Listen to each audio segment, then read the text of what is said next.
Good afternoon. It's your boy Terrence Cummins, aka the Music Master, coming from lovely Tupelo, Mississippi, home of Tupelo Music Academy. This is the Music is Life podcast, brought to you by Tupelo Music Academy and Team Music Masters.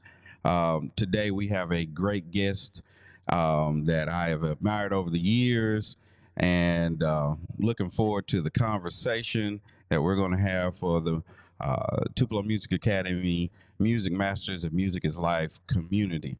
But before we get to our special guest, we do have a few things.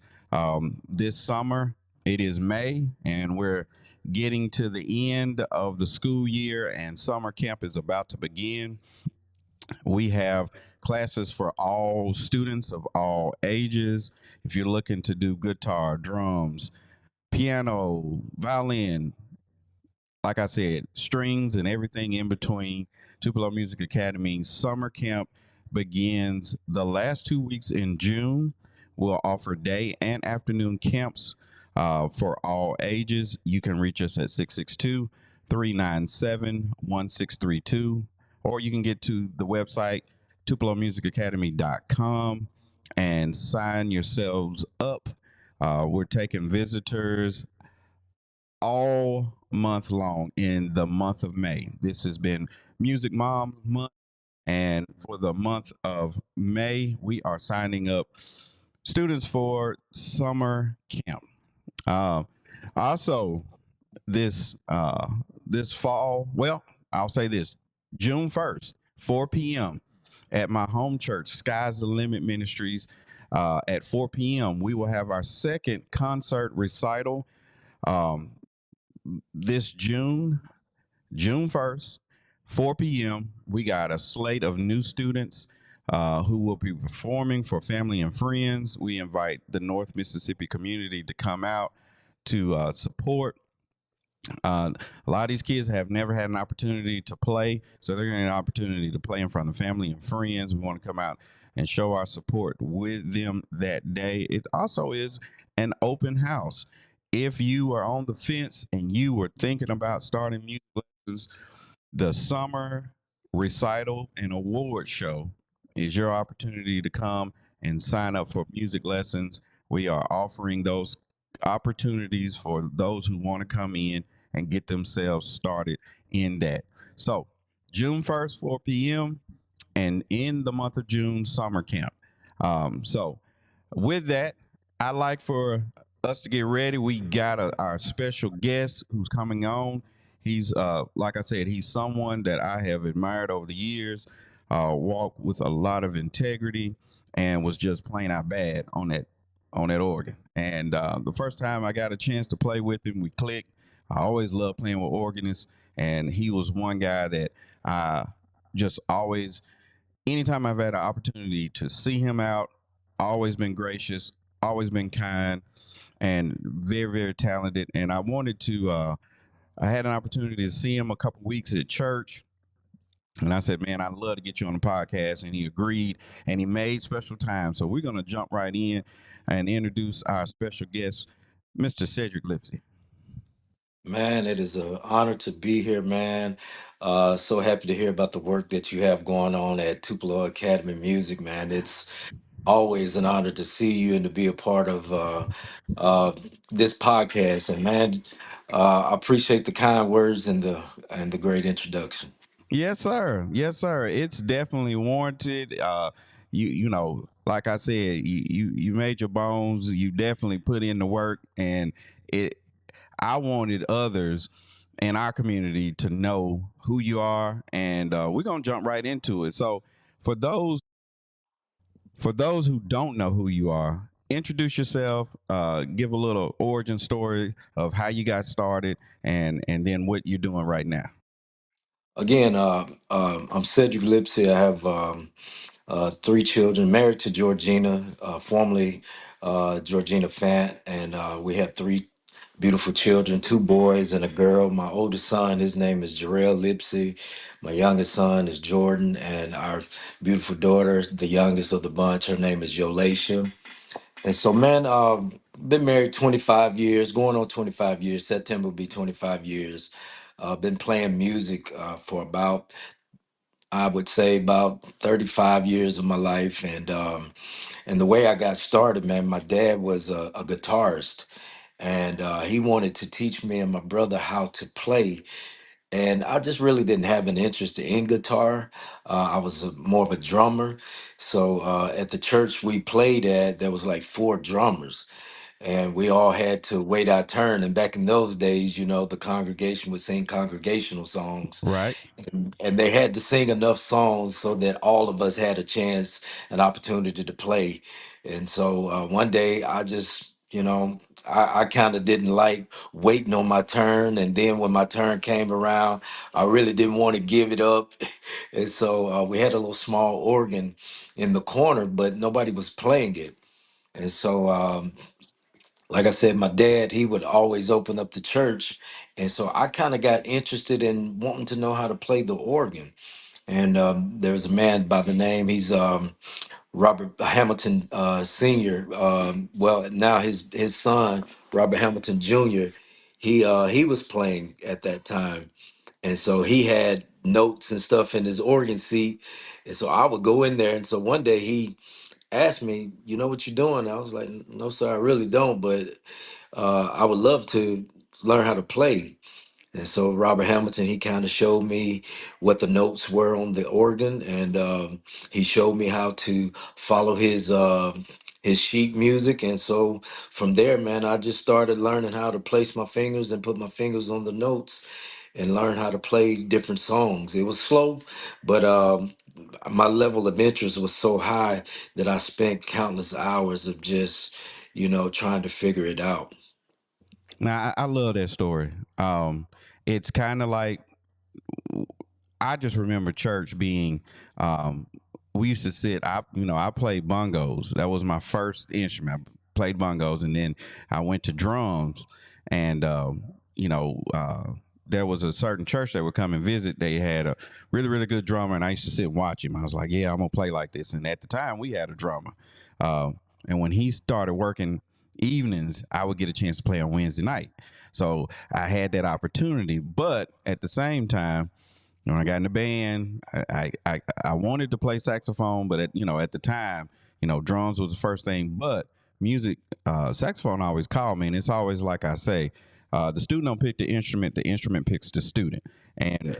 it called you. So I see where you said, hey, the guitar didn't really interest me, but I wanted the drums, and then I went over here to the organ, and it called you. Then when you put in the time, it definitely puts you there, which leads us to one of the questions that I wanted to ask you. Our students, we definitely push practice. Um, Yes. Practice is something that people want to come in and want to play, but they don't want to put in the time it takes to practice. So, can you walk us through what your daily practice, or how did you approach practice, especially when you first got started? So when I first got started, me practicing, of course, practice didn't sound good. It was me trying to work on things and work out things, figure things out, find things. And uh, I won't say that I really came up with a perfect, you know, practice regimen, but what I did when I first started out is because our church needed music. So they gave me a few songs. And so what I started doing is I started going, trying to figure out how to play these songs. Sometimes I had help, but a lot of times I didn't. But I went back to that sheet music that was written out for Robert Hamilton Jr. And I started, you know, cheating a little bit, if you will, finding how to play these songs that our church needed for me to learn how to play. But as I got older and started getting better, there was something that was deposited into me by a good friend of mine, and he was talking about practice, and he was asking me about practice. And then he said, "What does practice mean to you?" And I really didn't know how to answer that question. Well, he helped me out. He said, when you're practicing, there's several different things that you have to think about when it comes to practice. What are you practicing on, and what's the purpose for your practice? Are you practicing to get better at things that you're weak on? Are you practicing to, you know, get yourself to another level in certain keys, or are you practicing in keys that you are weak in? And so, man, when he told me that, that just kind of changed my mind about practice. Now, when I practice, a lot of times I want to practice with fingering, using correct finger placement, because that was one of my weaknesses as I was coming up, as I was always using the incorrect fingers when doing scales and different things of that nature. And so now that when I practice, sometimes it's ugly because I'm practicing on things that I'm not as strong as in other keys or other areas in my playing. I like that. I mean, you have to be honest with yourself in approaching it. Right now, I have a new coach on saxophone, and we're working on um, tunes and keeping an amount of tunes in my head by memory. He says developing that muscle will help you once we start to stretch out in your chord range. But we had to admit where I was weak at in order to get that. And some people don't, they don't want to approach that. I'm gonna keep Right. playing what I'm good at over and over and over and over. You know, you it's just like the guy who lifts weights on that one arm, and then the other arm is weak. And then Yeah. he come out that one arm tight, but the other one was weak. Yeah.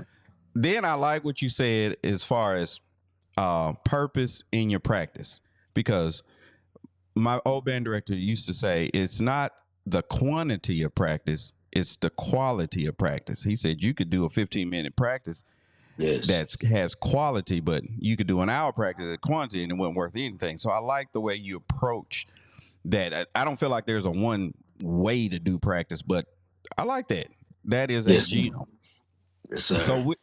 with that, so me and you both are basically built from the church. Yes, And sir. in ministry, how did you fit? Give me some examples of how you felt like your music and your ministry were intertwined together, and how you grew in that. So uh, I was always born and raised in the church.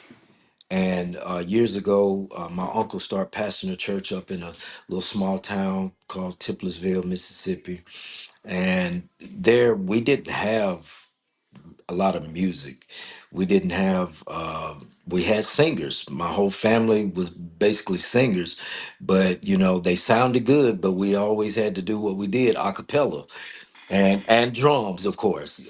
So we had drummers and singers, but we didn't have what you call a two-piece band. At that time, two-piece bands were pretty popular, or Yeah, organ player, drummer. So right. you know, there was an old lady by the name of Jeannie Gibbs.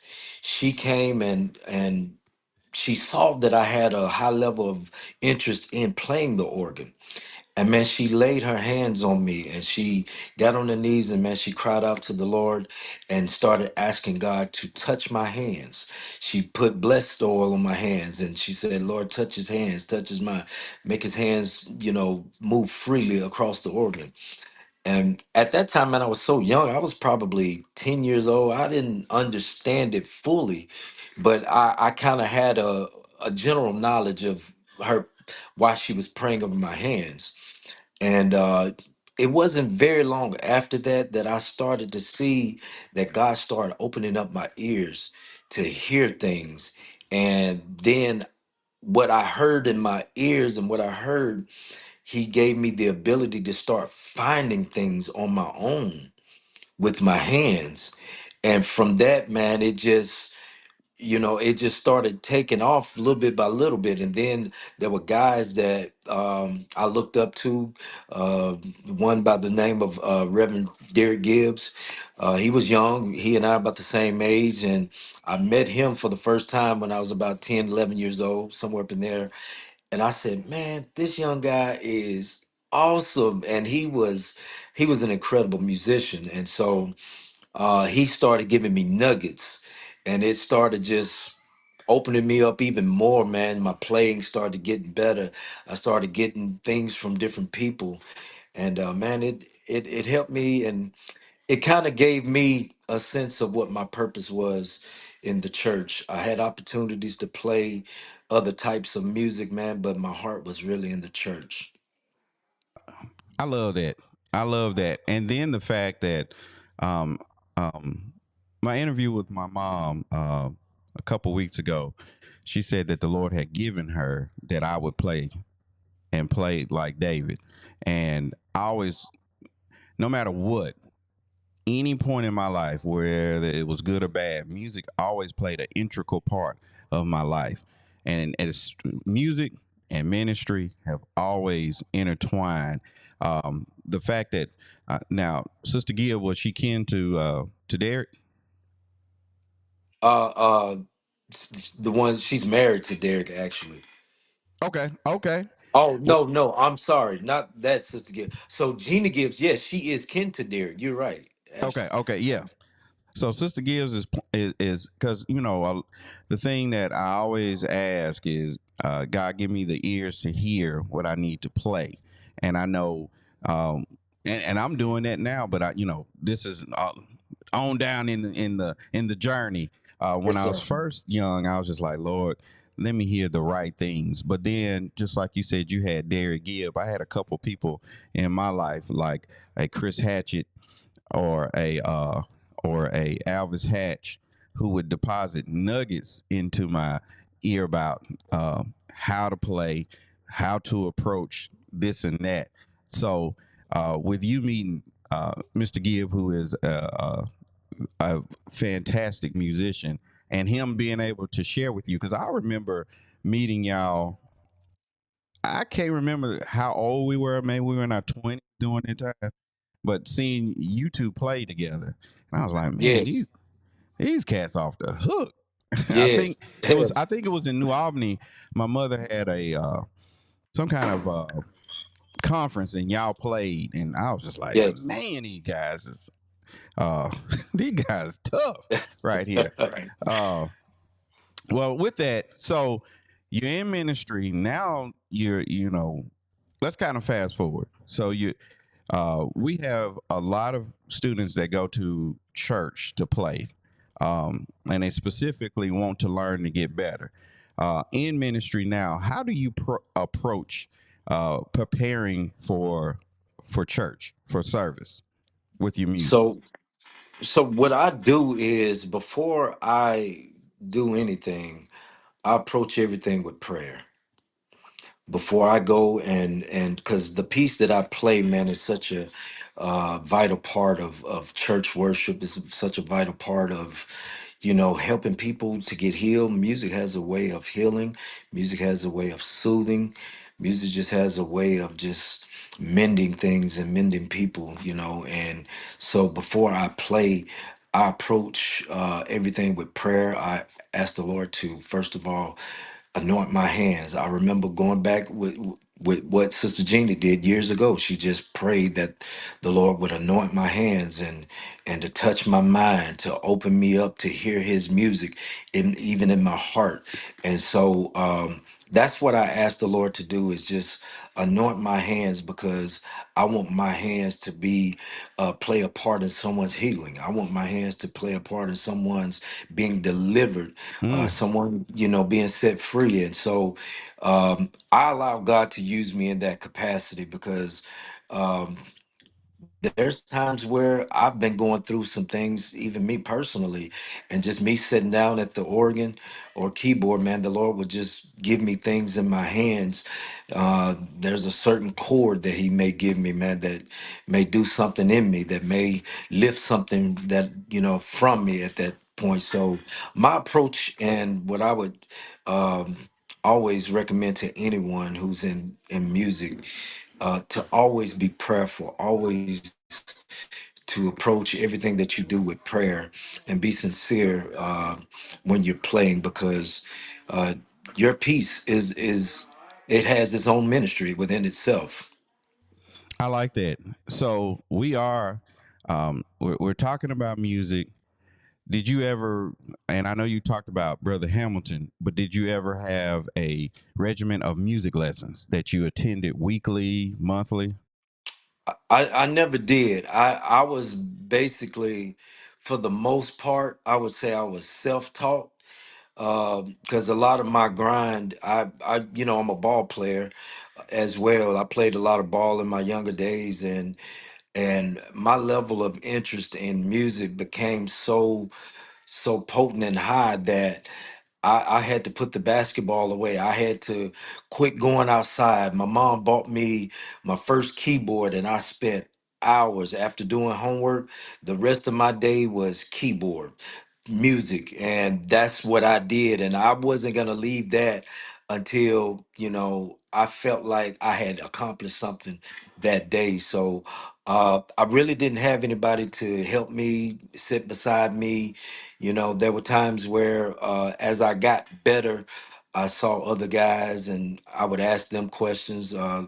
As I have aforementioned, Derek Gibbs, saw him, was asking him questions, got a chance to just sit behind him and watch him, hear some things that he was doing and take it back with me and try to work on those things. But for the most part, when I was younger, I was basically self-taught. There's a couple things in that. Um, the fact that you spent an enormous amount of time to prepare yourself on how to play is considered practice and lesson time for me, because for me on saxophone there was no one in church I could go to and say, Right, you know, right, give me lessons on how to do this. So I right. mimic tapes all the time at church and then take pointers from different musicians I was around. So it's not always sitting down with that person, it's about experience. And if you're putting Yes, in the time to get the experience, so it's not always formal lessons, but sometimes my nephew is playing guitar, and I said, Pierre, when are you gonna come and play with us? He's like, when I get good enough. I was like, you're not gonna get good enough just sitting at home. You yeah, got to play exactly. with us. We sounded a mess. And parents, they never said anything. They just let us play. And then after a while, things Yeah, come along. excellent. Yes. But you put in the time. So,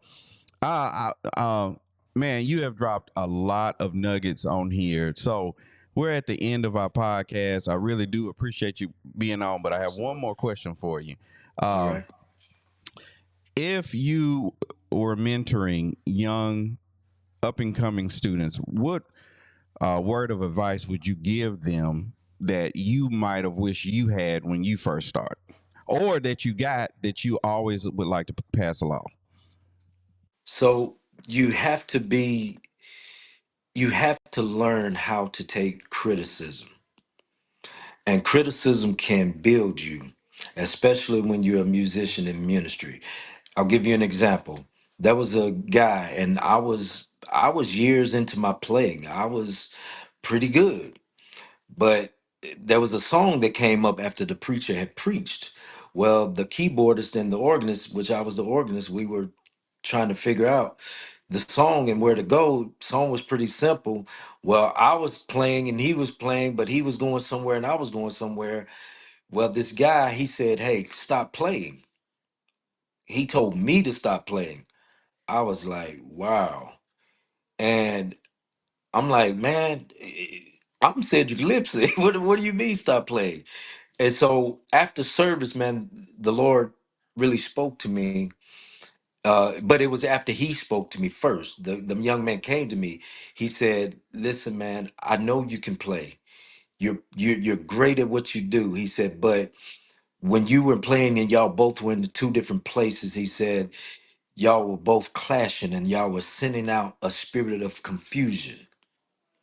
And sending out that spirit of confusion, Mm, you may have been distracting someone who had or would have made up their mind to come to the Lord, but because they got distracted, they changed their mind mm, maybe later." And so, man, I had to take that and go to my car and I had to pray and ask God to help me to receive that without being bitter about it, man. And so I would say to the young guys, as some of the older guys, more experienced guys are trying to help you, learn how to take criticism. learn how to take criticism, because it could help you along the way, not only in your music, but it could help you along the way even in your life.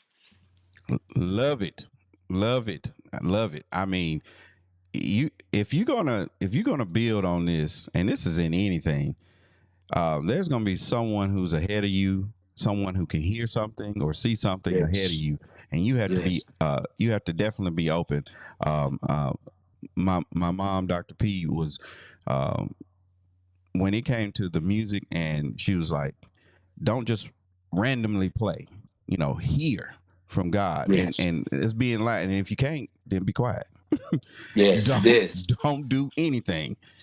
So I love that. And then especially when you get kind of down the road, I know I was kind of getting a few licks in and kind of knew how to play. And Paul Morton had came in, and his organist was playing, and I came in, and he looked at me and said, "Wrong vibe, wrong vibe." And I had to be able to take that. I thought, hey, like you said, I'm Cedric Lipsey. Hey, I'm Yeah. Terrence Cummins over here. I know what I'm Yeah. doing.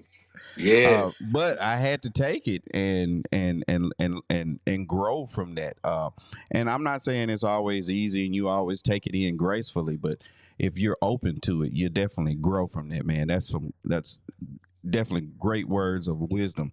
And I appreciate that, man. This has Yes, been a sir. great podcast. Yes, sir. I appreciate the conversation that we had. Um, Tell people where they can find you and Man, I'm not big on social sites, but I am on Facebook. You can find me at Cedric Lipsey on Facebook. It's just me. I'm simple. I'm from New Albany, Mississippi. Again, my wife is Georgina. We're right here in New Albany. God has transitioned us to our new church home. It's Good Shepherd Church of God in Christ under the leadership of Pastor Robert Fleming Jr. So, man, we're having a good time, man, and letting God just have His way in our life, man. And I want to just say, man, I appreciate you calling me on. This is exciting, man. I always have loved your mind. I've always loved your you always have been very innovative, man. And so, man, I appreciate that about you, man. well, hey, I appreciate you saying that. People that's around me, I constantly got the wheels turning on what we can do. But Yes, at the same time, I appreciate a lot of the musicians I met over the years, and with this platform, so many I have so many nuggets that um, I have various ways I want to bring y'all in. I know that, and we'll just throw this out here. We do have a music conference coming up, and Mhm. I definitely want you to be a part of that because we're gonna have hot seats and breakouts, and I have a group of musicians that I really trust and admire that I'd like to bring in and speak on it. But we'll talk on that, me Oh and you yeah. one on one. But Yes, sir. we're gonna end it with this, and just hold on before you get off. We appreciate Mr. Lipsey coming in and sharing with the Music is Life podcast. He dropped some nuggets. He definitely dropped some nuggets. It's some things that you can take in your musical journey and just expand on it. Again, June 1st, 4 p.m., the Tupelo Music Academy Summer Recital and Award Show. All of our students will be receiving awards. Everybody is leveling up on June the 1st. It's an exciting day. Also, in the month of June is the summer camps at Tupelo Music Academy. You can go to tupelomusicacademy.com or our Facebook page and get the information on the summer camps that we will be having at the last 2 weeks in June. Dates will go out this week. Dates will go out this week, and you have an opportunity. Again, I'm your boy, Terrence Cummins, aka the Music Master, coming from lovely Tupelo, Mississippi, home of Tupelo Music Academy. This is the Music is Life podcast, brought to you by Tupelo Music Academy and Music is Life. Y'all be blessed. Ladies and gentlemen, boys and girls. Yep.